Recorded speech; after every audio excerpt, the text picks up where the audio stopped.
Sa araw ng aking kaarawan, binigyan ako ng boyfriend ko ng isang buong umaga sa isang spa. At ng gabing iyon, nag-organisa siya ng isang magandang salo-salo kasama ang lahat ng aming mga kaibigan sa isang restaurant. Sa kalagitnaan ng hapunan, sa harap ng lahat, lumuhod siya at tinanong kung papakasalan ko siya. Napaiyak ako sa sobrang tuwa at sumagot ng tea. 1,000 beses na. At doon siya biglang tumayo at sumigaw ng, "It's prank lang." Ang best friend niya pala ay kinukuhanan ang lahat para sa kanilang YouTube channel. Tumakbo ako palabas at umuwi sa bahay.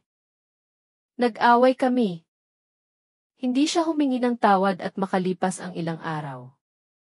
Nalaman kong ilang buwan na pala siyang may ibang babae. Doon ko naisip ang perpektong plano para sa aking paghihiganti. Samahan ninyo ako. Dahil ang ginawa ko ay nagpaiyak sa kanya na parang isang sanggol. 6 na taon na kami ni Kian. 6 na taon ng buhay ko na inilaan sa isang lalaking minahal ko ng buong puso. 6 na taon na naniniwalang nagtatayo ako ng isang kinabukasan kasama ang aking partner. Ang aking matalik na kaibigan.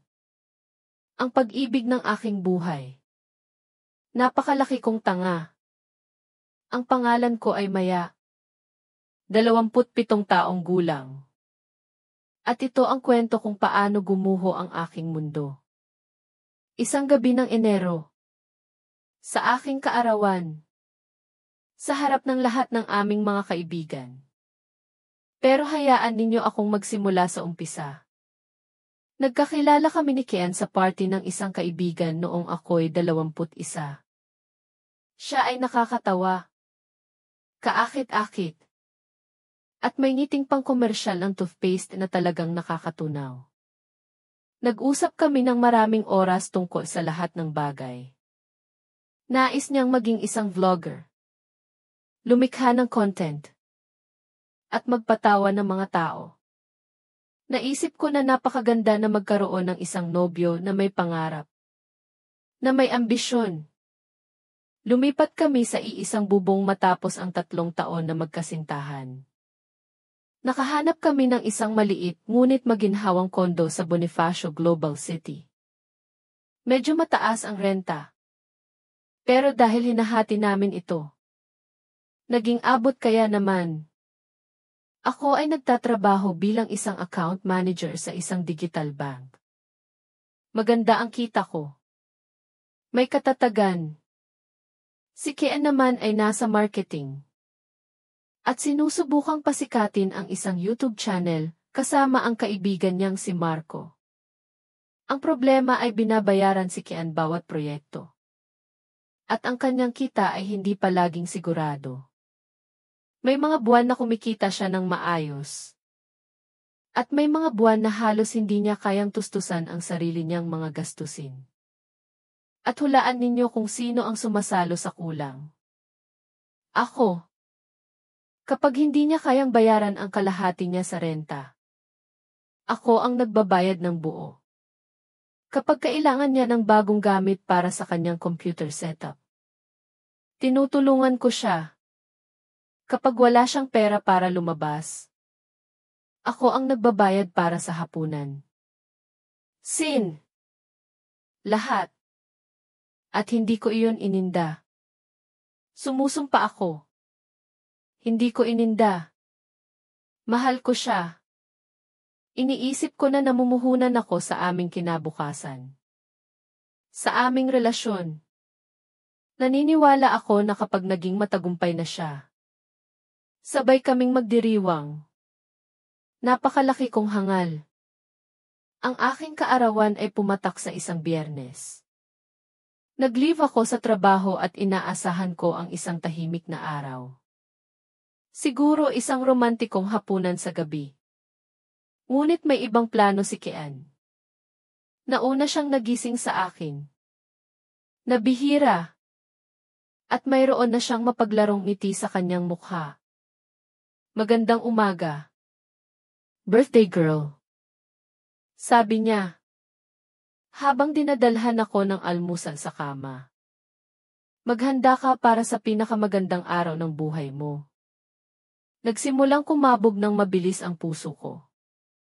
Sa mga nakaraang buwan, ipinahiwatig ko na ng banayad at hindi gaanong banayad na gusto ko nang magpakasal.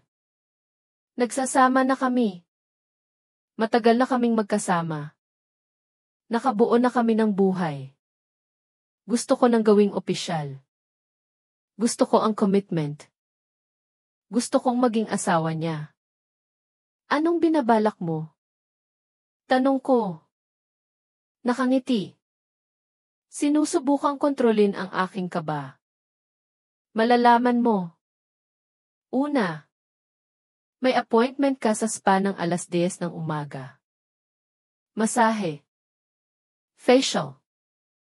Manicure. Lahat bayad ko na. Naalala niya. Ilang buwan na ang nakalipas. Sa isang biruan habang nanonood kami ng pelikula. Nabanggit ko na kung sakaling mag-propose siya. Gusto kong ayos ang mga kuko ko.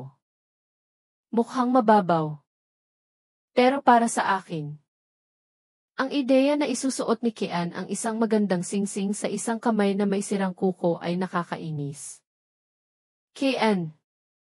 Nagsimula ako. Pero pinutol niya ako. Walang tanong-tanong. Ngayon ang araw mo. Mag-enjoy ka lang. Ginugol ko ang buong umaga sa spa. Inaalagaan. Pakiramdam ko ay isa akong reyna.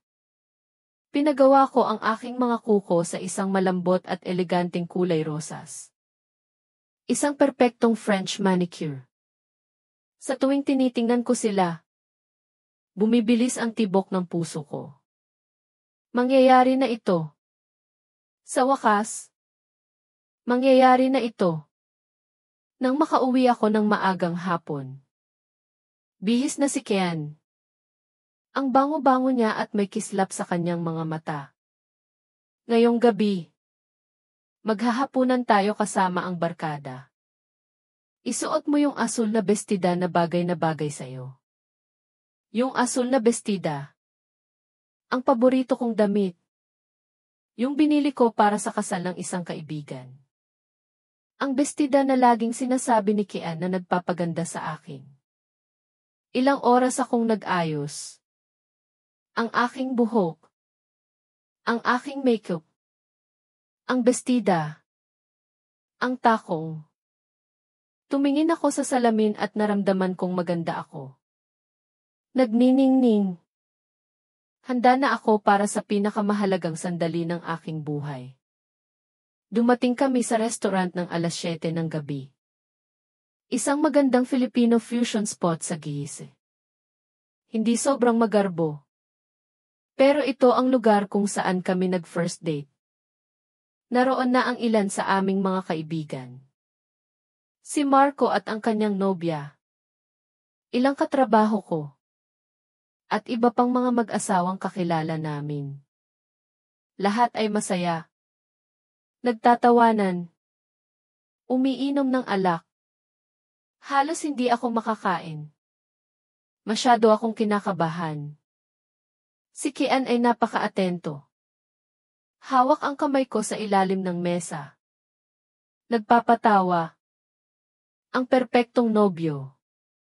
Sa tuwing may kakaiba siyang kilos, tumitigil ang puso ko. Iniisip na iyon na ang sandali. Pagkatapos ng dessert, tumayo si Kian. At ang buong restaurant ay tumahimik. Pati ang mga tao sa ibang mesa ay napatigil sa pagkain para tumingin. Naramdaman kong uminit ang aking mukha. Nagsimulang manginig ang aking mga kamay. Maya. Nagsimula siya. At ang kanyang boses ay matatag at malinaw. 6 na taon na tayong magkasama. 6 na hindi ka panipaniwalang taon na puno ng tawanan. Pakikipagsapalaran. At pag-ibig. Nagsimula nang mamuo ang mga luha sa aking mga mata. Nangyayari na. Nangyayari na talaga. Ikaw ang aking matalik na kaibigan. Aking partner. Ang taong laging nasa tabi ko sa lahat ng bagay. Sinusuportahan mo ang aking mga pangarap. Binibigyan mo ako ng lakas kapag kailangan ko. Dahil sa'yo, gusto kong maging isang mas mabuting tao. Lumuhod siya sa isang tuhod. Ang buong restaurant ay nakatingin. Narinig kong may bumulong sa likod ko. Ay! Grabe! Ang puso ko ay sobrang lakas ng tibok na akala ko'y sasabog na. Maya! Mahal kita ng higit sa anuman sa mundong ito. Sabi niya. Tinitingnan ako ng diretso sa mata. At gusto kong makasama ka sa buong buhay ko. Dinukot niya ang kanyang bulsa. Hindi ako makahinga. Nangyayari na. Sa wakas. Nangyayari na. Pakakasalan mo ba ako? Sigaw ko. Bago pa man makita ang singsing. Umaagos ang mga luha sa aking mukha.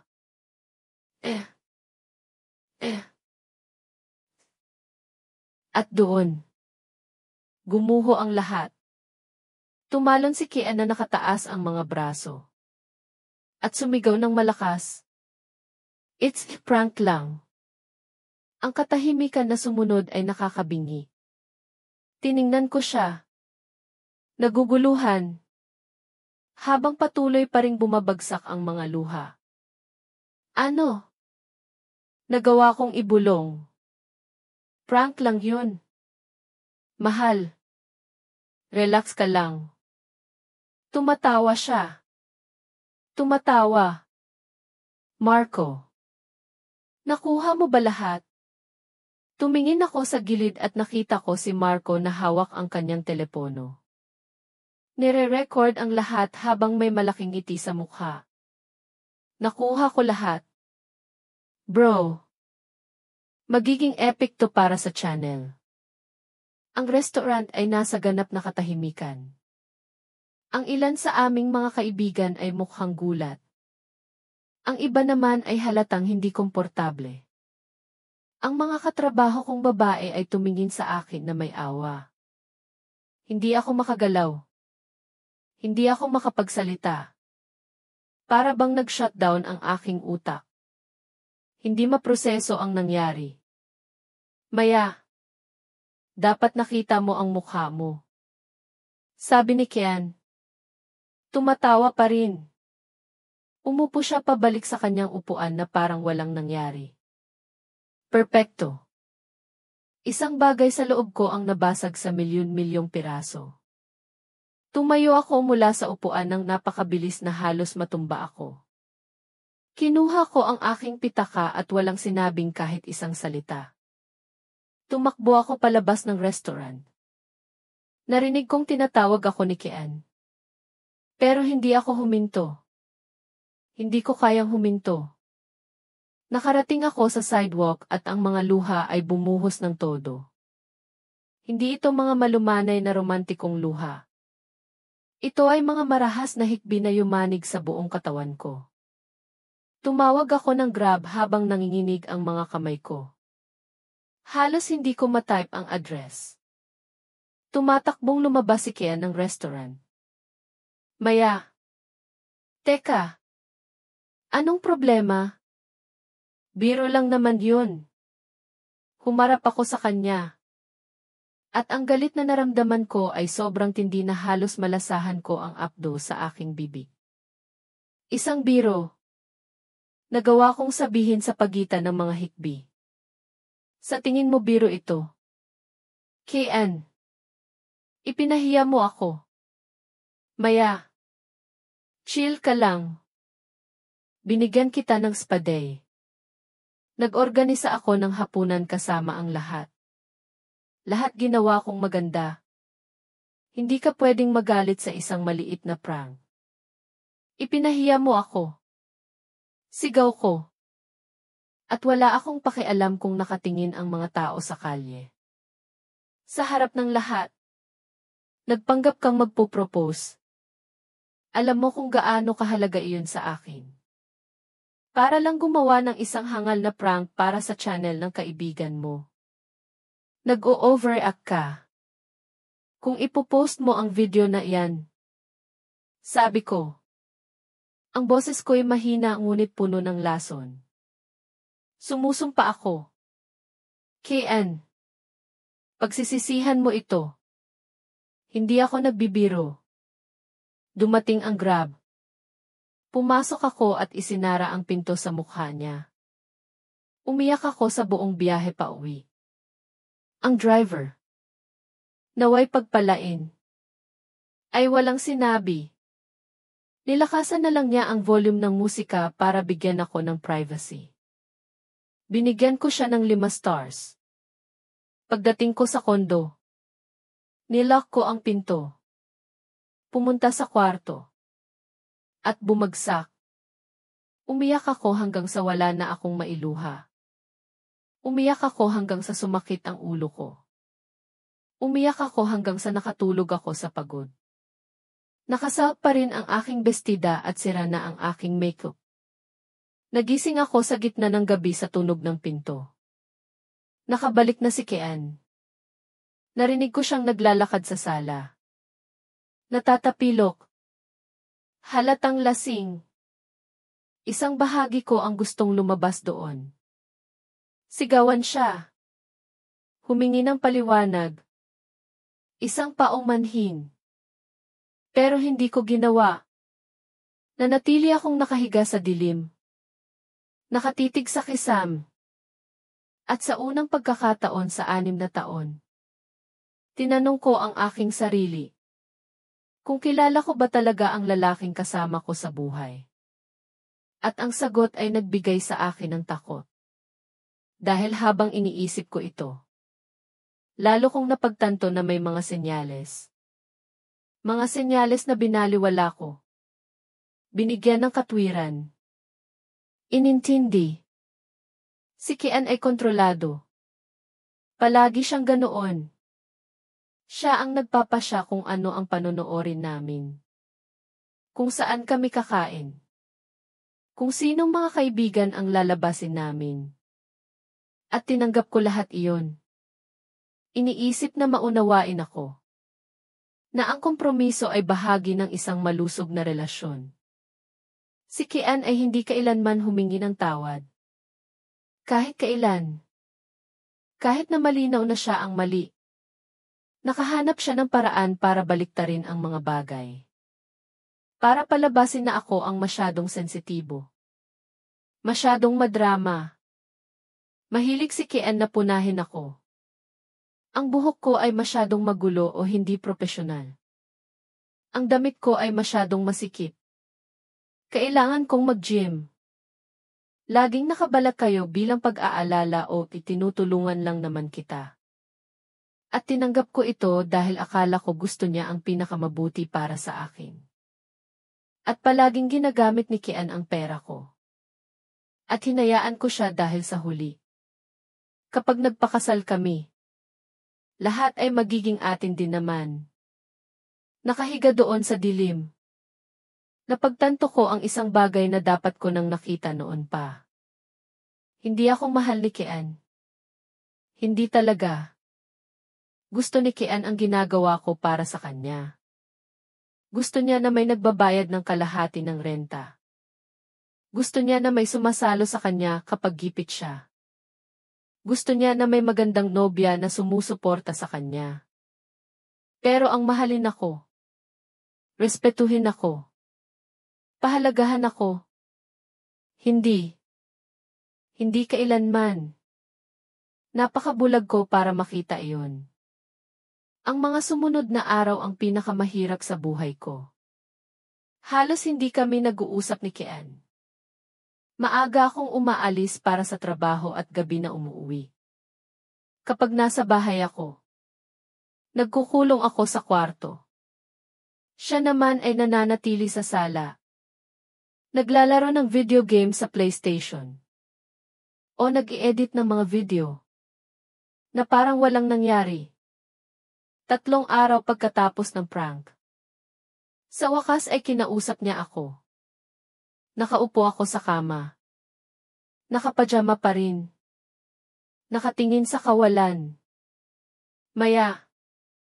Kailangan nating mag-usap. Sabi niya. Nakasandal sa hamba ng pinto. E di mag-usap ka. Sagot ko nang hindi tumitingin sa kanya. Hindi ka naman siguro magagalit sa akin habang buhay dahil sa kalokohang ito. Di ba? Kalokohang ito. Ulit ko. Hindi makapaniwala. Dahil sa kalokohang ito. Kian. Ipinahiya mo ako sa publiko. Nagpanggap ka sa isang bagay na alam mong mahalaga sa akin. Para lang gumawa ng isang hangal na prank para i-post online. Pero binigyan kita ng spa day. Nag-organisa ako ng hapunan.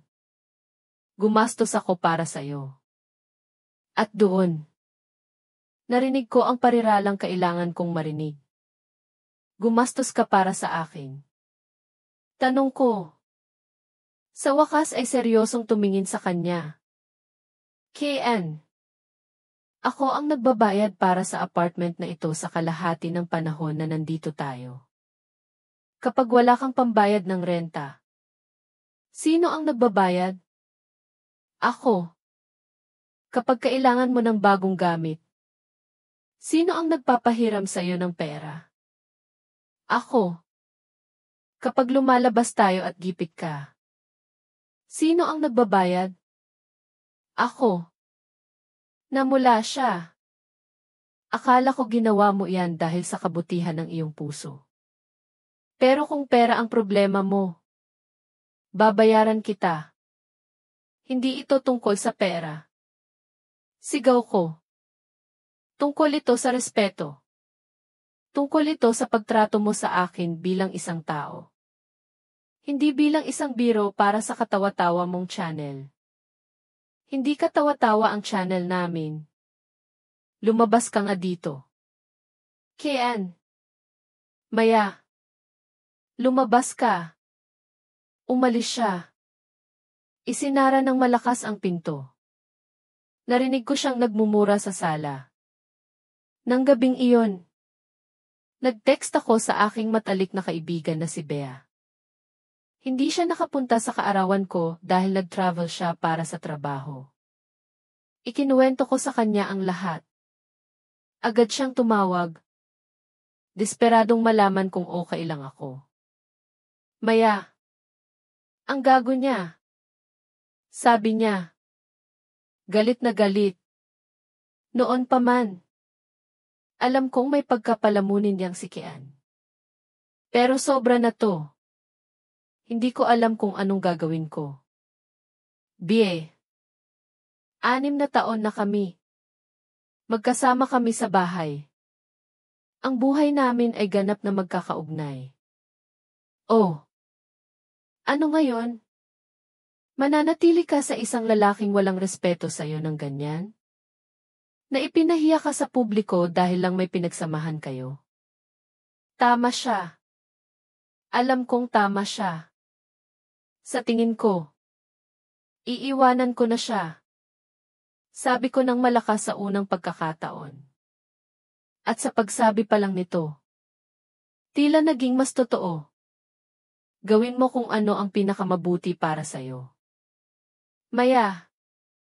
Pero kung ako ang tatanungin mo, hindi ka karapat-dapat sa lalaking yan. Kailanman ay hindi kanya naging karapat-dapat. 1 oras pa kaming nag-usap. Ipinaalala niya sa akin ang lahat ng pagkakataon na ipinaramdam ni Kian na maliit ako. Lahat ng pagkakataon na pinuna niya ako. Kinontrol ako. Ginamit ako. Mga bagay na isinantabi ko sa aking isipan. Dahil mas madaling baliwalain ang mga ito kaysa harapin. Nang ibaba ko ang telepono, nakapagpasya na ako. Iiwanan ko si Kian. Iiwanan ko ang kondo na iyon. Ang nakalalasong relasyon na iyon. At bubuin ko muli ang aking buhay. Kinabukasan, nag-text si Ken sa akin. Nasa kwarto ako. Siya ay nasa sala. Matutulog ako sa bahay ni Marco ngayong weekend. Sa tingin ko kailangan mong kumalma. Magkaroon ng oras mag-isa para mapagtanto mo kung gaano ka hindi makatarungan sa akin. Binasa ko ang mensahe. 1, 2, 3 beses. Hindi makatarungan. Ang lalaking ito ay mailakas ng loob na tawagin akong hindi makatarungan. Pagkatapos akong ipahiya sa publiko. Pagkatapos tumangging humingi ng tawad. Pagkatapos sabihin sa akin na mag-relax at itigil ang drama. At ngayon, naglalaro siya ng biktima. Na para bang ako ang kontrabida sa pelikula. Na para bang ako ang may ginawang mali. Ang galit na naramdaman ko ay sobrang tindi na nanginginig ang mga kamay ko habang hawak ang telepono. Sinusubukan niyang baliktarin ang kwento. Sinusubukan niyang palabasin na ako ang wala sa katwiran. Ang nag-o-overreact. At ginagawang mas malala ang mga bagay kaysa sa totoo. Hindi siya makakalabas dito na parang siya ang kawawang biktima. Hindi. Hindi sa pagkakataong ito. Nagtatako ng sagot. Bawat salita ay puno ng lahat ng galit na nararamdaman ko. Hindi makatarungan. Ipinahiya mo ako sa harap ng lahat ng ating mga kaibigan. Nagpanggap kang magpo-propose sa akin para gumawa ng isang hangal na prank. Tumanggi kang humingi ng tawad. Sinabi mo sa akin na mag-relax. At ako ang hindi makatarungan. Hindi mo mababaliktad ang kwentong ito. KN. Hindi ikaw ang biktima dito. Hindi ka na tinatanggap sa bahay na ito. Huwag ka nang bumalik. Mabilis ang kanyang sagot. Seryoso. Papaalisin mo ako sa sarili kong bahay? Seryoso. Seryoso. Pagkatapos ng lahat ng ginawa niya, may lakas pa siya ng loob na questionin ako. At kanyang bahay? Ang bahay na binabayaran ko sa kalahati ng panahon kapag wala siyang pera. Hindi ako sumagot. Pinatay ko ang aking telepono at ibinato sa kama. Nanginginig sa purong galit. Ginamit ako ng lalaking ito. Hindi ako nirespeto. Ipinahiya ako. At ngayon ay sinusubukan niyang magpaawa. Sinusubukang palabasin na ako ang malupit sa kanya. Hindi. Hinding-hindi. Hindi niya muling isusulat ang narrative na ito. 15 minuto ang lumipas. Narinig ko ang pagbukas at pagsara ng pinto sa harap. Sumilip ako sa bintana. At nakita ko si Kian na naghahagis ng isang duffel bag sa trunk ng kanyang sasakyan. Sumakay siya at umalis. Umupo ako sa kama at huminga ng malalim. Iyon na iyon. Tapos na. Tinawagan ko ang aking ina. Ikinuwento ko ang lahat. Galit na galit sila ng aking ama. Yang batang yan. Sabi ng aking ina. Gamit ang tono na ginagamit niya kapag galit na galit talaga siya. Lagi akong magalang sa kanya. Laging tinatrato ng maayos. Pero noon pa man, may kutob na akong may mali sa kanya. May pagka-plastic. Tanga ako. Ma, 6 na taon akong kasama niya. Sinuportahan ko siya. Binayaran ang mga gastusin niya. Hindi ka tanga. Pinutol niya ako. Mabait ka. Mapagmahal ka. Ikaw ang lahat ng dapat taglayin ng isang partner. Siya ang hindi karapat-dapat sa'yo. Kailangan kong umalis dito. Nakapangalan sa aming dalawa ang lease contract. Pero hindi ko na kayang manatili pa rito. Kung gayon, umuwi ka na. Anak. Ang kwarto mo ay kung paano mo ito iniwan. Umuwi ka na at aayusin natin ang lahat. Napaiyak ako sa ginhawa. May plano na ako. May paraan na para makatakas. Noong Lunes, tumawag ako sa trabaho at humingi ng ilang araw na leave. Ang boss ko, na nandoon sa nakapipinsalang hapunan, ay napakaunawain. Maya, kunin mo ang lahat ng oras na kailangan mo. At para malaman mo, lahat kami sa opisina ay nasa panig mo. Ang ginawa niya ay malupit. Ginugol ko ang araw sa pag-iimpake ng aking mga gamit. Mga mahahalaga, damit, toiletries, laptop, importanteng dokumento. Iiwan ko na muna ang mga muebles at iba pa. Una, kailangan kong makaalis doon. Hindi pa bumabalik si Kian sa bahay. Hindi tumawag. Hindi nagpadala ng mensahe. Wala. At sa paano man, mas masakit pa iyon. 6 na taong magkasama. At hindi man lang niya kayang ipaglaban ako. Subukang magpaliwanag. Gumawa ng kahit kaunting pagsisikap. Sinubukan kong mag-text kay Kian. Para lang linawin na aalis na ako. At na pwede na siyang bumalik sa kondo. Hindi na deliver ang message. Sinubukan kong tawagan. Diretso sa voicemail. Binlock ako ng gago. Binlock niya ako na para bang ako ang kontrabida sa kwento. Na para bang ako ang may ginawang mali. Nag-text ako kay Marco. Hoy! Marco! Gusto ko lang ipaalam na hindi mo na kailangang pahiramin ng sofa si Kian. Aalis na ako kaya pwede na siyang bumalik at kunin ang kondo. Halos agad sumagot si Marco. Hindi siya dito sa akin. Maya. Pero ay te-text ko siya para ipaalam. Kumunot ang noo ko. Binasa ko ang kanyang mensahe. Nalilito. Anong ibig niyang sabihin na wala siya doon? Hindi ba't sa bahay niya siya matutulog? Hindi. Hindi ko pa nakikita si Ken simula nung birthday dinner mo. Isang kilabot ang gumapang sa aking gulugod. Kung wala si Ken kay Marco. Nasaan siya? Umalis siya ng bahay noong linggo. Sinabing matutulog siya sa bahay ng kanyang matalik na kaibigan. Saan siya nagpalipas ng mga nakaraang araw? Nag-message ako sa ilan sa aming mga kaibigan. Ilang katrabaho niya nakilala ko. Walang nakakaalam kung nasaan siya. Walang nakakita sa kanya. Ang katotohanan ay lumabas noong Martes ng hapon. Sa paraang hindi ko inaasahan. Nasa trabaho ako. Sinusubukang mag-focus sa isang report. Nang makatanggap ako ng text mula sa isang hindi kilalang numero. Hey Maya. Si Dario ito. Katrabaho ko si Ken sa ad agency. Nagkita na tayo ilang beses noong sinusundo mo siya. Sorry na makialam.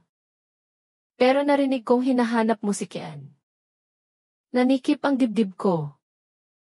Si Dario ay isa sa mga editor na kasama ni Ken sa ilang proyekto. Hey Dario.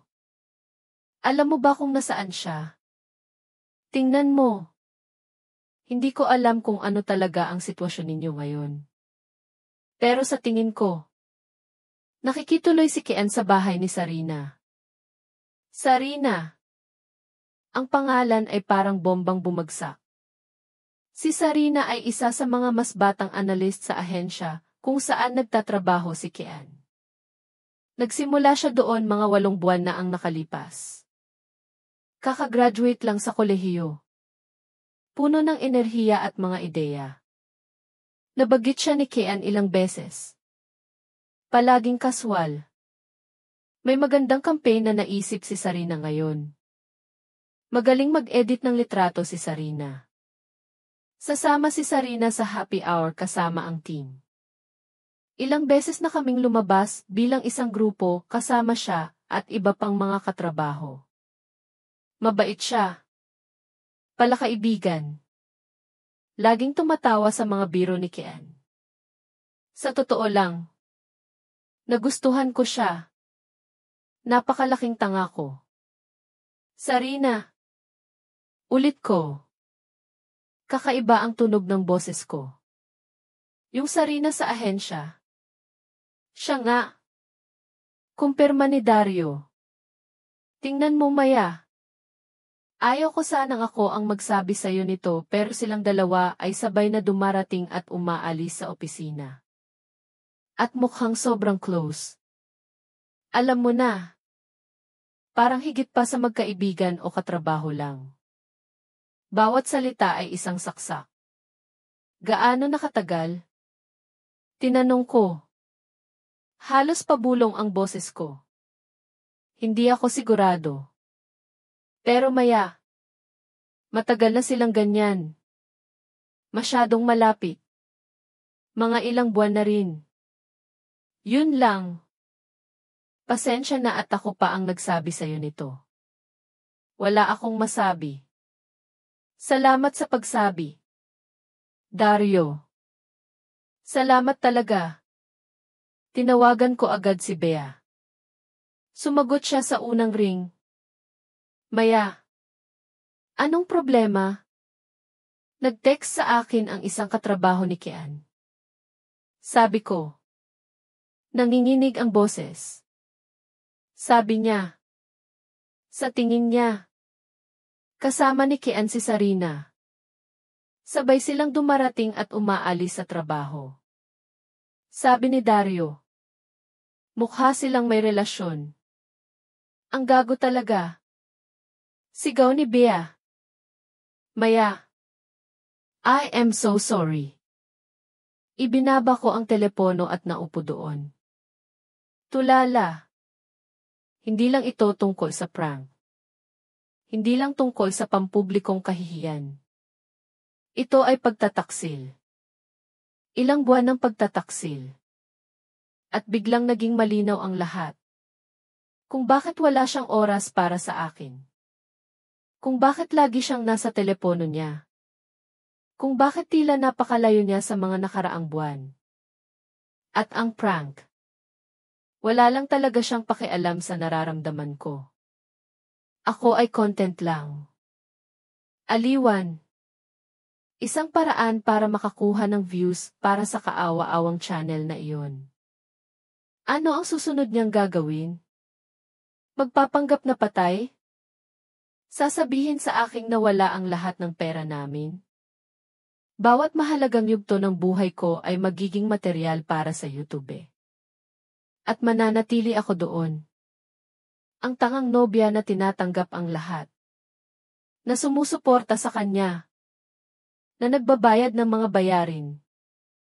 Habang ginagamit niya ang buong relasyon namin bilang isang script. Para sa mga lalong malulupit na biro. Pero pinanatili niya ako para lang sa kondo. Dahil ako ang nagbabayad ng mga bayarin kapag hindi niya kaya. Dahil mas madaling magkaroon ng nobya sa bahay na nagbabayad. Ng kalahati o lahat habang nagsasaya siya, kasama ang ibang babae sa labas. Tumunog ang telepono ko ng gabing iyon. Si Kian. Nag-alinlangan ako saglit pero sinagot ko. Malamig ang boses ko. Anong kailangan mo? Kian. Kailangan nating pag-usapan ang kondo. Maya. Siyempre. Siyempre tungkol sa kondo. Hindi tungkol sa amin. Hindi tungkol sa ginawa niya. Kundi tungkol sa pera. Ano nang tungkol sa kondo? Paano ko babayaran yan mag-isa? Masyadong mataas ang renta. Hindi mo pwedeng iwanan na lang ako sa lahat ng bayarin. Ang kapal ng mukha ng lalaking ito ay kahanga-hanga. Kian. May lease contract tayo. Magkasama. Kaya bukas tatawagan ko ang landlord at hihilingin na itigil na ang kontrata. Pero saan ako titira? Aba, pwede kang tumira kay Sarina. Katahimikan sa kabilang linya. Isang mahaba at mabigat na katahimikan. Sarina. Sa wakas ay sabi niya. At kakaiba ang tunog ng kanyang boses. Anong Sarina? Napatawa ako ng mapait. Walang anumang saya. Huwag ka nang magpanggap. KN. Alam ko na ang lahat. Alam kong nakikituloy ka sa kanya. Alam kong sabay kayong pumapasok at umuuwi sa trabaho araw-araw. Alam kong niloloko mo ako sa kanya ng ilang buwan na. Kaibigan ko lang si Sarina. Magkatrabaho kami. Natural na kung minsan ay sabay kaming dumarating. Itigil mo na iyang kwento mo. Pinutol ko siya. May mga nakakita sa iyong umaalis sa kondo niya ng alas 7 ng umaga. KN. Sa tingin mo tanga ako. Sino ang nagsabi sa'yo niyan? Maya. Nagsisinungaling ang taong yan. Hindi mahalaga kung sino ang nagsabi sa akin. Ang mahalaga. Tapos na tayo. Tatawagan ko ang landlord bukas at kakanselahin ang lease. Kailangan nating bayaran ang multa sa pagputol nito. Pero wala akong pakialam. Pwede mong kunin ang mga muebles mo. Mo. PlayStation mo. Lahat. Gusto ko lang na mawala ka sa buhay ko. Maya. Teka. Hindi tayo pwedeng maghiwalay dahil dito. Hindi pwede. Ulit ko. Hindi makapaniwala. Bakit mo gustong manatili tayong magkasama? Bakit? KN. Dahil kailangan mo nang magbabayad ng renta mo. Hindi yon. Mahal kita. Maya. Maayos natin to. Hindi mo ako mahal. Kailanman ay hindi mo ako minahal. Paalam. KN. Maya. Huwag mong ibaba. Pakiusap. Ibinaba ko. Tumunog muli ang telepono. Nang paulit-ulit. Binaliwala ko lahat ng tawag. Binlock ko ang kanyang numero. Binlock ko siya sa lahat ng dako. Agad nagsimula ang mga mensahe. Gumawa si Kea ng bagong email address. Gumawa siya ng peking profile sa Instagram. Sinimulan niya akong padalhan ng mga mensahe sa lahat ng posibleng paraan. Dahil binlock ko na siya sa lahat ng karaniwang sites. Maya. Hayaan mo akong magpaliwanag. Nagkamali ako. Pakiusap. Kailangan nating mag-usap. Binaliwala ko lahat. Bawat mensahe. Bawat pagtatangkang makipag-ugnayan. Hindi siya karapat-dapat sa kahit isang segundo pa ng oras ko. Noong Miyerkules, dumating ang mga magulang ko na may dalang moving truck. Ang aking ama, na laging kalmado at makatwiran, ay halatang galit na galit. Nasaan siya? Iyon ang unang bagay na tinanong niya pagpasok sa kondo. Wala siya dito. Tay. At hindi na siya babalik. Mas mabuti para sa kanya. Bulong ng aking ama. Dahil hindi ko alam kung mapipigilan ko ang sarili ko. Ang aking ama ay isang abogado na dalubhasa sa mga kasong sibil. Tumawag siya sa akin noong Martes ng gabi. Pagkatapos kong ikwento sa kanya ang tungkol sa panloloko. May sinabi siyang ikinagulat ko. Maya. Ang ginawa niya sa'yo sa restaurant. Pwede natin siyang kasuhan para sa pampublikong kahihiyan. At intentional infliction of emotional distress. Lalo na kung ipopost niya ang video na iyon. Tay. Gusto ko lang kalimutan ang lahat ng ito. Anak, makinig ka. Ginamit ka ng lalaking yan. Niloko ka. Ipinahiya ka sa publiko para lang makakuha ng views sa isang YouTube channel. Hindi siya pwedeng makalusot dito. Pati si Marco. Dahil kinunan niya ang lahat. Alam na alam ang nangyayari. Sa tingin mo, may laban tayo? Sigurado ako. At sisiguraduhin kong magbabayad sila. Ginugol namin ang buong araw sa pag-iimpake at paglipat ng aking mga gamit. Pinapanood kami ng mga kapitbahay nang may pagtataka, ngunit walang nagtanong. Ang kapitbahay sa tapat. Si Aling Iula. Isang matandang babae na laging mabait sa akin. Ay lumapit sa pinto. Aalis ka na. Ineng. Opo. Aling Iula. Dahil ba sa lalaking yan? Tumango ako. Hindi nagtitiwala sa aking boses.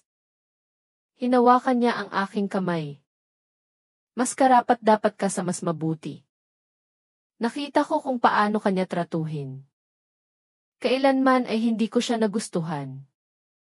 Lalo akong nadurog. Kahit ang kapitbahay ay nakita ito.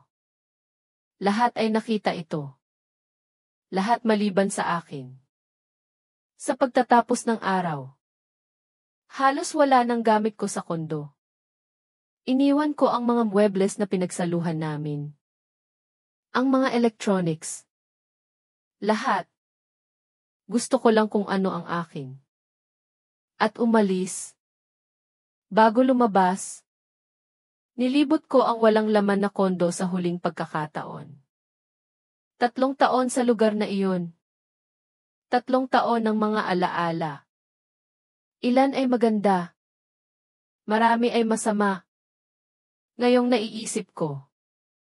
Huminto ako sa pinto at tumingin pabalik sa huling pagkakataon. Hindi ako nakaramdam ng lungkot. Naramdaman ko ay ginhawa. Pagbalik sa bahay ng aking mga magulang. Sa aking lumang silid. Sa wakas ay bumigay na ako. Umiyak ako. Hindi para sa kian na nawala sa akin. Kundi para sa oras na nasayang. Para sa 6 na taon na ibinigay ko sa isang taong hindi ako pinahalagahan. Nang gabing iyon, habang nakahiga sa aking kama, may naisip ako. Isang kakilakilabot. Kahanga-hanga. Perpektong ideya. Ipinahiya ako ni Kian sa publiko. Nagpanggap siyang magpo-propose para magbiro. Para palabasin akong isang tanga. Paano kung gawin ko rin iyon sa kanya? Lumaki ang ideya sa aking isipan. Laging sinasabi ni Kian na gusto niyang maging isang ama. Isa iyon sa kanyang pinakamalalaking pangarap. Palagi niya itong pinag-uusapan. Kung paano siya magiging isang kahanga-hangang ama. Tungkol sa mga anak na magkakaroon kami balang araw. Tinawagan ko si Bea. Baliw ka ba? Sabi niya nang ikwento ko ang aking ideya. Pero henyo rin yan. Kailangan mo ba ng tulong? Tulungan mo akong gawin ang lahat para maramdaman ng gagong iyon ang kahit katiting ng naramdaman ko. Ginugol ko ang Biyernes sa pagpaplano. Kumuha ako ng larawan ng isang positibong resulta mula sa Google Images. Inilagay ang pangalan ko at pinalitan ang petsa. Bumuo ako ng perpektong text message. Noong Biyernes ng gabi, ipinadala ko ito kay Kian. Kian, may kailangan akong sabihin sa'yo. Sa kabila ng lahat ng nangyari sa atin, may karapatan kang malaman. Buntis ako. Sa'yo ito. Itutuloy ko ang pagbubuntis. Sa ayaw at sa gusto mo. Pero kailangan mong panagutan ang child support. Inaasikaso na ng tatay ko ang mga legal na papeles. Ipinadala ko ang larawan ng positibong resulta kasama nito. Wala pang 5 minuto. Sumagot siya. Ano? Maya. Seryoso ka ba? Magiging tatay na ako. Diyos ko. Magiging tatay na ako. Tuloy-tuloy ang dating ng mga mensahe. Tuwang-tuwa siya. Masayang masaya. Nagagalak. Maya. Kailangan nating pag-usapan ito ng personal. Pakiusap. Magiging mabuting ama ako. Pangako. Aayusin natin to. Nag-antay ako ng 1 buong araw bago sumagot. Pwede tayong mag-usap sa kondo bukas ng 3:00 ng hapon. Pero hindi ako pupuntang mag-isa. Kasama ko si Bea. Okay lang ba? Okay. Darating ako. Maya. Salamat sa pagsabi. Salamat sa pagbibigay sa akin ng pagkakataong ito. Nang gabing iyon, halos hindi ako makatulog. Isang bahagi ko ay kinakabahan. Ang isa pang bahagi ay nakakaramdam ng pagsisisi. Ngunit ang pinakamalaking bahagi ko, ang sugatan at galit pa rin, ay sabik na makita ang kanyang mukha kapag natuklasan niya ang katotohanan. Sabado ng hapon, 3:00 sakto. Dumating kami ni Bea sa kondo. Mabilis ang tibok ng puso ko. Ngunit kalmado ako. Nakatuon. Handa. Naroon na si Kian. Nang buksan ko ang pinto, tumayo siya mula sa sofa. Hawak niya ang isang malaking baukwet ng bulaklak. May isang paper bag mula sa isang mamahaling tindahan sa sahig. At mukha siyang masaya. Tunay na masaya sa paraang hindi ko nakita sa loob ng maraming buwan. Maya. Sabi niya. Papalapit sa akin. Umatras ako bago niya ako mahawakan. Hi.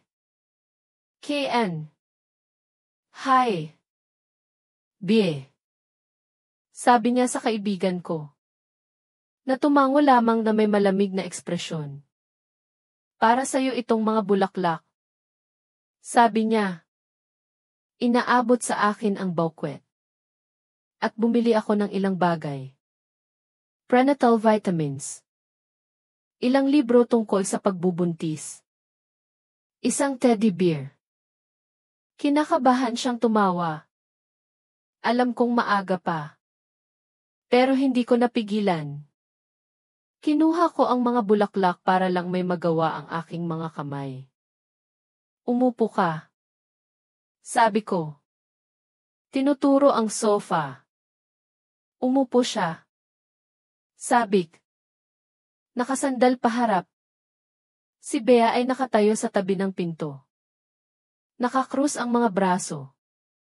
Maya. Hiniwalayan ko na si Sarina. Agad niyang sinabi. Tinapos ko na agad ng sinabi mo sa akin. Alam kong nagkamali ako. Alam kong naging gago ako. Pero isang sanggol. Ang ating anak. Binabago niyan ang lahat. Binabago ang lahat. Kaya nating ayusin to. Magiging kahanga-hanga akong ama. Maghahanap ako ng mas magandang trabaho. Isang bagay na mas malaki ang sahod. Tutulong ako sa lahat. Pwede tayong magsama ulit. Palakihin natin ang ating anak ng magkasama. At si Sarina? Tanong ko sa isang neutral na boses. Kalimutan mo na si Sarina. Nagmamakaawa siyang balikan ko siya. Isang pagkakamali. Isang malaking pagkakamali. Ikaw ang ina ng aking anak. Ikaw ang taong gusto ko sa buhay ko. Hindi ako ang taong gusto mo sa buhay mo noong nakaraang linggo. Yumuko siya. Alam ko. At humihingi ako ng tawad. Seryoso. Nagkamali ako. Pero ito. Ito ay mas malaki kaysa sa akin. Sa'yo. Sa ating mga problema. Tungkol ito sa ating anak. Nanatili akong tahimik sandali. Tinitingnan lang ang lalaking minahal ko sa loob ng 6 na taon. Ang lalaking nagtaksil sa akin. Nagpahiya sa akin. Gumamit sa akin. Kian. Nagsimula ako. Kalmado ang aking boses. Naaalala mo ba ang kaarawan ko? Kumislap ang kanyang mga mata. Nalilito sa pagbabago ng usapan. Naaalala mo ba kung anong ginawa mo? Maya. Humingi na ako ng tawad. Hindi. Hindi ka humingi ng tawad. Ni minsan. Sinabi mong biro lang yun. Na nag-o-overreact ako. Na madrama ako. Na dapat akong mag-relax. Nagkamali ako. Okay. Nakikita ko na ngayon. Ipinahiya mo ako sa harap ng lahat ng ating mga kaibigan.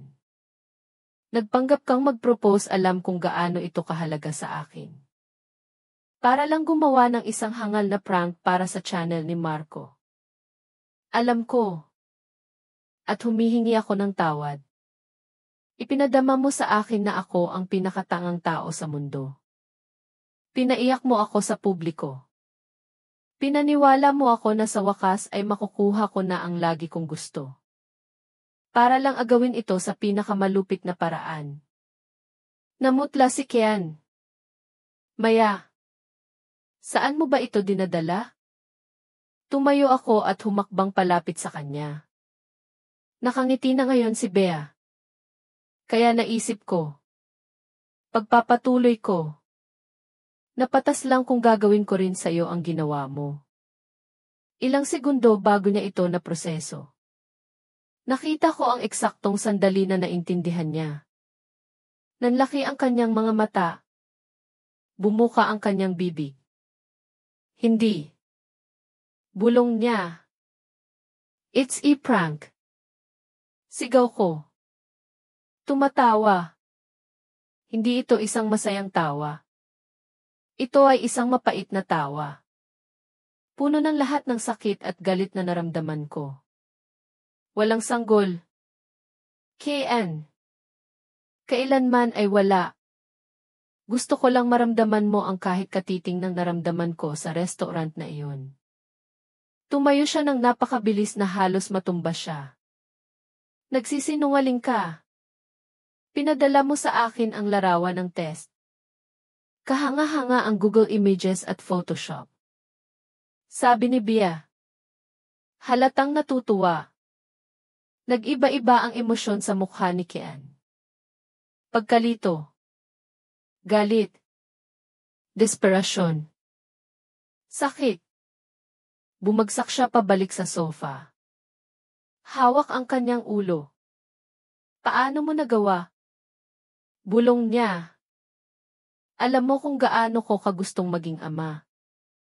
At alam mo kung gaano ko kagustong pakasalan ka. Sagot ko. Matigas ang aking boses. Sa tingin ko. Patas na tayo. Iba ito. Naglaro ka sa isang buhay. Naglaro ka sa isang bagay na mahalaga sa akin. Naglaro ako sa isang bagay na mahalaga sa'yo. Parang pareho lang sa akin. Ay dedemanda kita. Sabi niya. Tumataas ang galit sa kanyang boses. Malupit ito. Kalma ka lang. Sabi ko. Magkakaroon ka lang ng maliit na problema. Ay dedemanda ka muna ng tatay ko. Kasama si Marco. Inangat niya ang kanyang ulo. Ano? Pampublikong kahihiyan. Intentional infliction of emotional distress. Ipinahiya mo ako ng sadya sa publiko. Kinunan ninyo ang lahat ng walang pahintulot ko na may intensyong i-publish online para sa views. Kasabwat si Marco. Pareho kayong magbabayad. Nagbibiro ka lang. Sana nga. Nagsampa na ng kaso ang tatay ko. Opisyal mong matatanggap ang subwena ngayong linggo. Namuti ang mukha ni Kian. Maya. Huwag mong gawin to. Nagbibiro lang ako. Hindi kita idedemanda. Pakiusap. Masisisira ako nito. Masisisira rin si Marco. Dapat inisip ninyo yan bago ninyo ginawa. Sorry. Sigaw niya. Tumayo ulit. Sorry. Okay. Naging gago ako. Nagkamali ako. Pero ang idemanda kami. Sobra na yan. Sobra na. Ulit ko. Hindi makapaniwala. Niloko mo ako ng ilang buwan. Ginamit mo ako para bayaran ang mga gastusin mo. Ipinahiya mo ako sa publiko. At ako ang sumusobra. Hindi kita ginamit. Maya. Binayaran ko ang renta kapag wala kang pera. Binayaran ko ang pagkain. Mga bayarin. Lahat. Nanatili ka sa akin dahil kumbinyente. Dahil mayroon kang lugar na matitirhan ng libre sa malaking bahagi ng panahon. Hindi ba? Sigaw ko. At alam mo yan. Hindi mo ako minahal. Gusto mo lang ang ginagawa ko para sa'yo. Gusto mo na may nobyang sumusuporta sa'yo habang naglalaro kang vlogger. Wala siyang sinabi. Dahil wala namang dapat sabihin. Dahil totoo ito. At alam niya. Tumayo ako mula sa sofa. Kinuha ang aking pitaka. Nakatayo na si Bea. Handa nang umalis. At para malaman mo. Sabi ko. Huminto malapit sa pinto. Tinawagan ko ang landlord kaninang umaga. Pinutol ko na ang lease. Namutla si Kian. Kinansela mo na. May 2 linggo ka para kunin ang mga gamit mo dito. Pagkatapos niyan, ibabalik na ang kondo sa property management. Maya. At ang multa sa pagputol ng lease. Ito ay 150. 000 pesos. Kalahati ay sayo. 75. 000 pesos. May utang ka sa akin. Pinunasan niya ang kanyang mukha. Mukhang desperado. Wala akong 75. 000 pesos ngayon. Hindi ko problema yan. Malamig kong sagot. May utang ka sa akin at inaasahan kong matatanggap ko ito. Makikipag-ugnayan sa'yo ang tatay ko tungkol dito. Maya. Pakiusap. Paalam. KN. Binuksan ko ang pinto at lumabas. Kasunod si Bea. Isinara ko ng malakas ang pinto. At sa katahimikan ng hallway, narinig namin ang isang hikbi. Malakas. Desperado. Kaawa-awa. Umiiyak si Kian. Tumingin sa akin si Bea na may malalaking mata. Huminto ako sandali. Hawak pa rin ang doorknob. Isang bahagi ko. Ang bahaging naaalala pa ang 6 na taong magkasama. Ang gustong bumalik. Aliwin siya. Subukan muli. Pero ang mas malaking bahagi. Ang nasaktan. Ang galit. At sa wakas ay nagising. Ay nagpatuloy sa paglakad. Tara na. Sabi ko kay Bea. At naglakad kami pababa ng hallway. Ang mga hikbi ay unti-unting humina sa bawat hakbang. Nang makarating kami sa elevator, niyakap ako ni Bea ng mahigpit. Ang galing mo. Sabi niya. Napakalakas mo. At doon lang. Malayo sa kanya. Pinabayaan kong tumulo ang sarili kong mga luha. Hindi dahil sa lungkot sa nawala sa akin, kundi dahil sa ginhawa sa iniwan ko. Sa wakas, tapos na. Sa wakas, malaya na ako. Ang mga sumunod na linggo ay isang roller coaster. Talagang idinemanda ng tatay ko sina Kian at Marco. Naihatid ang mga papeles noong Huwebes. Sinubukan akong tawagan ni Kian. Nagpadala siya ng 12-12 ng mensahe na nagmamakaawang iatras ko ang kaso. Binaliwala ko silang lahat. Ang kaso ay medyo mabilis. May matibay na ebidensya ang tatay ko, ang video. Mga saksi mula sa restaurant.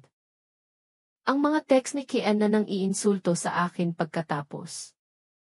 Sinubukan ng kanilang abogado na sabihing biro lang ito. Ngunit nang ipakita ng aking ama ang ebidensya ng pinsalang psikolohikal. Dahil nagsimula akong mag-therapy pagkatapos ng lahat. Gumuho ang kanilang kaso. Nanalo kami. Malaki ang settlement, 2.5 milyong piso mula sa bawat isa sa kanila. Sapat na para sa down payment sa sarili kong kondo. Isang bagay na akin lang. Pero hindi ang pera ang pinakamagandang bahagi. Ang pinakamagandang bahagi ay ang makita ang mga social consequences. Ang video na ipinost ni Marco bago magsimula ang demanda ay naging viral. Pero hindi sa paraang inaasahan nila. Galit na galit ang mga tao. Brutal ang mga komento. Anong klaseng tao ang gumagawa niyan sa taong mahal nila? Hindi ito nakakatawa. Malupit ito. Sana iniwanan na niya. Mga basura kayo. Nawalan ng libo-libong subscribers ang kanilang channel. Kinailangan ni Marco na burahin ang video matapos ang mga banta tungkol sa paglabag sa privacy. Pero huli na ang lahat. May mga re-upload na sa lahat ng dako. Nawalan si Kian ng ilang mga proyekto dahil dito. Walang gustong makatrabaho ang lalaking gumawa ng malupit na prank sa kanyang nobya. Nasira ang kanyang reputasyon. At si Sarina, mula sa narinig ko sa isang kaibigan. Nagpasalamat si Sarina sa Diyos na hiniwalayan siya ni Kian. Sinabi niyang isang kalayaan iyon. Sinabi ng kaibigan ko sa text. Sabi ni Sarina, kung kasama pa rin niya si Kian nang pumutok ang lahat ng ito. Kakalag ka rin daw siya sa gulo. Ayaw niyang maiugnay sa lalaking mula sa malupit na prank. Nang subukan ni Kian na bumalik sa kanya pagkatapos kong i-block siya. Hindi man lang niya sinagot ang mga mensahe. Kaya iyon na iyon. Nakaligtas si Sarina bago ang sakuna. Nakalabas siya ng walang galos. Walang anumang kahihinatnan sa pakikialam sa isang lalaking may nobya. Pero matyaga ang karma. Natutunan ko iyon. At sa isang punto. Sa isang lugar. Makukuha rin ni Sarina ang sa kanya. Siguro gagawin niya ito sa iba. Siguro may gagawa nito sa kanya. Pero sa isang punto. Magbabayad din ang babaeng iyon sa pakikilahok. Sa pagkasira ng aking relasyon, nalaman kong nakatira na si Kian sa kanyang mga magulang ngayon. Sa isang suburb 1 oras ang layo mula sa lungsod. Walang kondo. Walang nobya. Walang kabit. Walang pera. At isang sirang reputasyon. Samantala, binubuo ko muli ang aking buhay. Nagpatuloy ako sa therapy at isa ito sa pinakamagandang desisyon na ginawa ko. Tinulungan ako ng aking therapist na makita ang mga nakalalasong pattern na tinanggap ko. Tinulungan niya akong maunawaan ang sarili kong halaga. Na-promote ako sa trabaho. Humanga ang aking boss sa kung paano ko hinarap ang lahat. Sa aking lakas at katatagan. Bumili ako ng isang magandang maliit na kondo gamit ang pera mula sa settlement. Inayusan ko ito ayon sa aking gusto. Gamit ang aking mga paboritong kulay. Ang aking mga gamit. Walang pumupuna. Walang kumokontrol. At 3 buwan pagkatapos ng lahat. May nakilala ako. Si Leo. Nagkita kami sa isang networking event sa trabaho. Mabait siya. Magalang. May matatag na trabaho. At higit sa lahat, trinato niya ako tulad ng nararapat sa akin. Hindi ito pag-ibig sa unang tingin. Mas maganda pa roon. Itinayo ito sa matibay na pundasyon. Respeto. Paghanga. Tunay na pakikipagpartner. 10 buwan matapos makilala si Leo. Nasa kondo ako. Nagluluto ng hapunan. Nang makatanggap ako ng text mula kay Bea. Maya. Buksan mo ang balita ngayon din. Kinuha ko ang remote. Naguguluhan. At inilipat sa channel na binanggit niya. At naroon ang mugshot ni Kian at Marco sa screen. Nakasulat sa malalaking letra ang salitang P. Arestado. Nilakasan ko ang volume. Kumakabog ang puso ko. Ang 2 lalaki ay inaresto. Ngayong araw kasunod ng isang prank na nagresulta sa malubhang pinsala sa isang biktima. Sina Kian Reyes, 30, at Marco Williams, 28, ay kilala sa kanilang YouTube channel kung saan nagpo-post sila ng mga prank video. Ngunit sa pagkakataong ito, lumabis na ang kanilang biro. Nagpakita ang report ng footage ng isang ambulansya. Mga pulis. Isang babaeng dinadala sa stretcher. Ang biktima, na hindi isisiwalat ang pagkakakilanlan, ay dumanas ng panic attack na sobrang tindi habang ginagawa ang prank. Kaya't kinailangan siyang isugod sa ospital. Ang 2 lalaki ay kinasuhan ng aggravated assault, disorderly conduct, at reckless endangerment. Kung mahahatulan, maaari silang makulong ng hanggang 3 taon. Nakatitig ako sa screen. Nakanganga. Wala silang natutunan. Kahit katiting. Pagkatapos ng lahat ng nangyari sa akin. Pagkatapos ng demanda. Pagkatapos ng mga kahihinatnan. Nagpatuloy pa rin sila. Patuloy silang gumagawa ng malulupit na biro sa mga inosenteng tao. At sa pagkakataong ito, lumabis na sila. Tumunog ang telepono. Si Bea. Nakikita mo ba to? Halos sumigaw siya. Pinapanood ko. Mga gago. Mga totoong gago. Wala silang natutunang leksyon. Ngayon, matututo na sila. Sabi ko.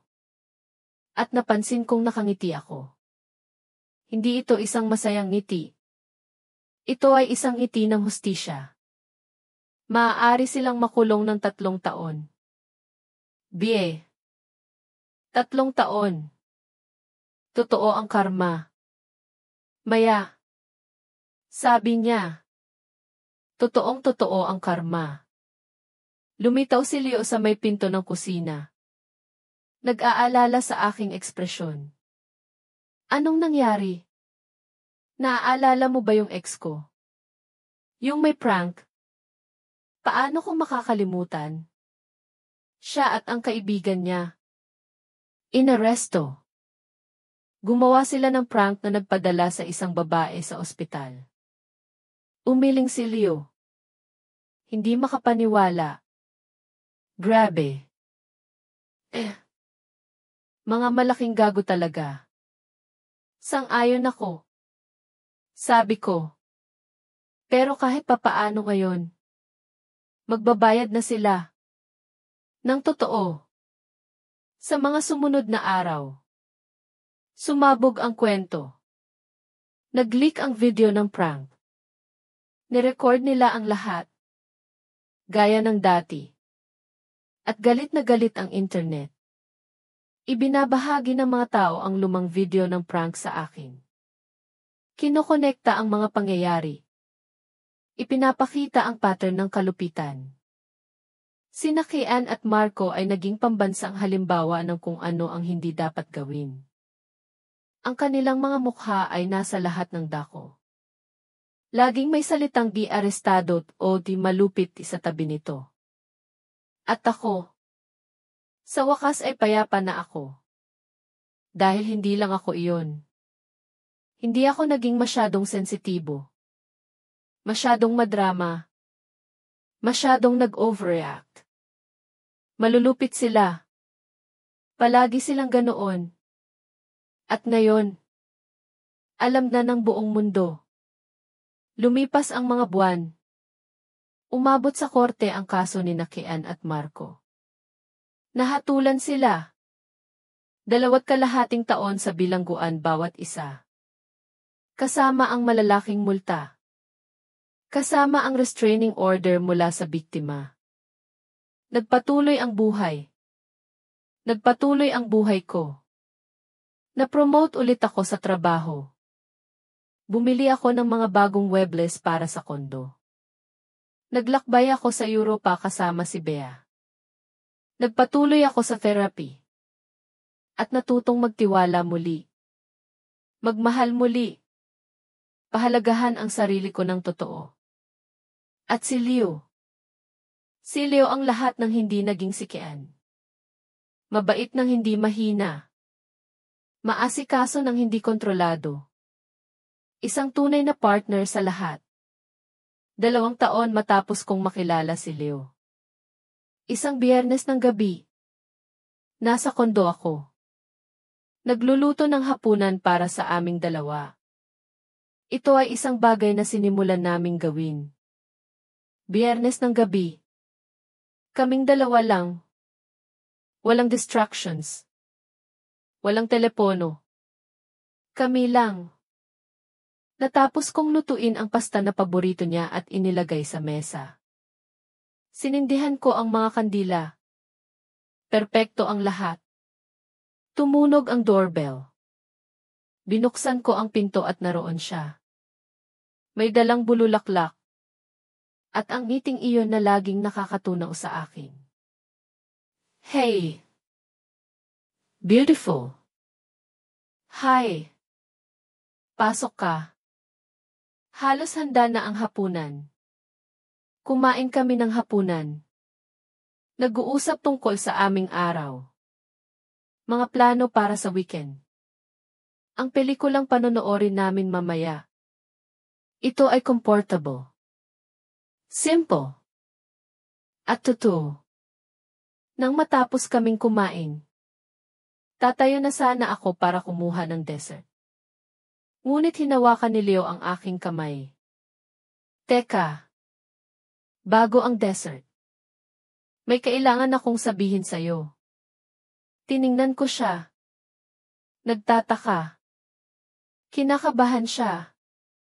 Nakikita ko ito sa bahagyang panginginig ng kanyang mga kamay. Sa paraan ng kanyang paglunok bago magsalita. At pagkatapos ay tumayo siya mula sa upuan at lumuhod sa isang tuhod. Tumigil ang tibok ng puso ko. Maya. Nagsimula siya. At ang kanyang boses ay emosyonal ngunit matatag. Mula ng araw na makilala kita. Hinahangaan na kita. Ang iyong lakas. Ang iyong talino. Ang iyong kabaitan. Ang iyong kakayahang buuin muli ang iyong buhay pagkatapos ng lahat ng pinagdaanan mo. Ikaw ang pinakamatatag na babaeng nakilala ko. Nagsimula nang mamuo ang mga luha sa aking mga mata. Ngunit ito ay mabuting luha. Tamang luha. Mahal kita. Mahal kita sa paraang hindi ko akalaing posible. At gusto kong gugulin ang natitirang bahagi ng aking buhay na pasayahin ka. Suportahan ka. Maging iyong tunay na partner sa lahat ng bagay. May kinuha siyang maliit na kahon mula sa kanyang bulsa. Binuksan ito. At naroon ang pinakamagandang singsing na nakita ko sa buong buhay ko. Maya, pakakasalan mo ba ako? Hindi ako makapagsalita. Tango lang ang naisagot ko. Habang umaagos ang mga luha sa aking mukha at isang malaking ngiti ang namutawi. Sa wakas ay nagawa kong ibulong.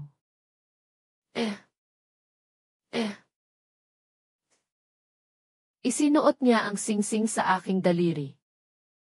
Na may perpektong ayos na mga kuko. Gaya ng dati. At niyakap ako. Nakatayo kami roon. Magkayakap sa aking kusina. Umiiyak at tumatawa ng sabay. Gusto kitang tanungin dito. Mahina niyang sinabi sa aking tainga. Sa iyong tahanan. Tayong dalawa lang. Walang pressure. Walang audience. Walang iba kundi tayo. Gusto kong maging perpekto ito para sa'yo. Tulad ng nararapat sa'yo. At ito ay perpekto. Ito mismo ang nararapat sa akin. Ngayon, kapag tinitingnan ko ang nakaraan, halos hindi ko na makilala ang babaeng dati ako. Ang babaeng tumatanggap ng mumo at tinatawag itong pag-ibig. Ang babaeng nagpaliit sa sarili para magkasya sa pamantayan ng iba. Ang babaeng nagbabayad ng mga bayarin para sa isang lalaking hindi siya pinahalagahan. Namatay ang mayang iyon sa araw ng prank. At sa kanyang lugar, isinilang ang isang mas malakas, mas matalino, at mas buo. Binigyan ako ni Kian ng isang regalo sa araw na iyon. Kahit hindi niya alam, binigyan niya ako ng aking kalayaan. Ipinakita niya sa akin na mas karapat-dapat ako sa higit pa. Pinilit niya akong magising at makita ang katotohanan. At ako naman, ibinigay ko sa kanya ang eksaktong nararapat sa kanya. Isang maliit na patikim ng sarili niyang gamot. At ang pagkakataong harapin ang mga kahihinatnan ng kanyang mga kilos. Nasa kulungan pa rin sina Kian at Marco. Pinagbabayaran ang kanilang ginawa. Hindi lang sa akin, kundi sa iba pa. Dahil ang mga taong tulad nila ay hindi humihinto. Hindi sila nagbabago. Patuloy silang nananakit ng mga tao hanggang sa may pumigil sa kanila. At napigilan na sila. Samantala, narito ako. Engaged sa lalaking trinatrato ako tulad ng lagi kong nararapat na pagtrato. May trabahong mahal ko. May kondo na sariling akin. May mga tunay na kaibigan. May buhay na binuo ko mula sa abo ng nawasak. Hindi masama ang karma. Ang karma ay isang babaeng napagod ng tapak-tapakan. At nagpa siyang singilin ang utang. At minsan lang, ang karma ay ang sansinukob din na naglalagay sa mga tao kung saan sila nararapat. Nasa lugar si Kian kung saan siya nararapat, sa likod ng mga rehas. At ako ay nasa lugar kung saan ako nararapat, malaya. Masaya. At tunay na minamahal. Kapag nalaglag na ang mga maskara, sa wakas ay nakikita natin ang mga tao kung sino talaga sila. At kapag nakita na natin sila, nasa atin ang desisyon kung anong gagawin sa katotohanan iyon. Pinili kong palayain ang aking sarili. At iyon ang pinakamagandang desisyon na ginawa ko. At dito nagtatapos ang kwentong ito. Salamat sa pananatili sa akin hanggang dito. Alam kong matindi ito. Alam kong nagpabago ito ng mga emosyon. Ngunit minsan, kailangan nating makarinig ng mga kwento tungkol sa mga babaeng tumigil sa pagtanggap ng mumo. At pinili ang sarili nilang kaligayahan.